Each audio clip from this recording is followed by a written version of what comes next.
পাঞ্জিপাড়া পুলিশকে গুলি করে পলাতক সাজ্জাক আলমের মৃত্যু। পুলিশ সূত্রে জানা যায়, করণদিঘিতে এক ব্যবসায়ীকে খুনে অভিযুক্ত সাজ্জাক আলম গত দুদিন আগে ইসলামপুর আদালত থেকে রায়গঞ্জে সংশোধনাগারে আনার সময় পাঞ্জিপাড়া এলাকায় পুলিশকে গুলি করে পালিয়ে যায়। আহত অবস্থায় শিলিগুড়িতে একটি নার্সিংহোমে চিকিৎসাধীন আছে। ঘটনার পর থেকেই অভিযুক্ত সাজ্জাক আলমের খোঁজে তল্লাশি অভিযান চালায় পুলিশ।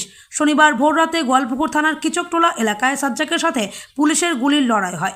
গুলির আঘাতে জখম অবস্থায় লোধন প্রাথমিক স্বাস্থ্য কেন্দ্রে চিকিৎসার জন্য নিয়ে আসলে কর্তব্যরত চিকিৎসক মৃত বলে ঘোষণা করেন।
এই কম্বলটা কি ওদি?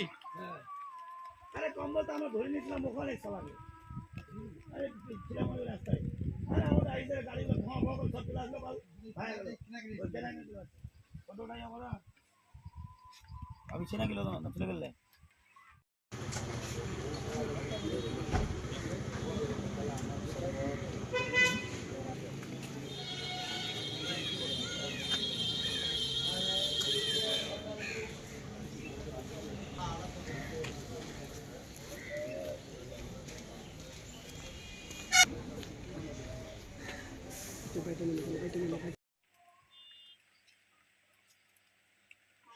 এই কম্বলটা কি ওদি? হ্যাঁ, আরে কম্বল তো আমরা ধরে নিয়েছিলাম ওখানে সবাই। আরে ছিলাম ওই রাস্তায়। আরে আমাদের আইসে গাড়িগুলো ধোঁয়া ফোঁয়া করে সব চলে আসলো বল। কতটাই আমরা আমি চেনা গেল না চলে গেলে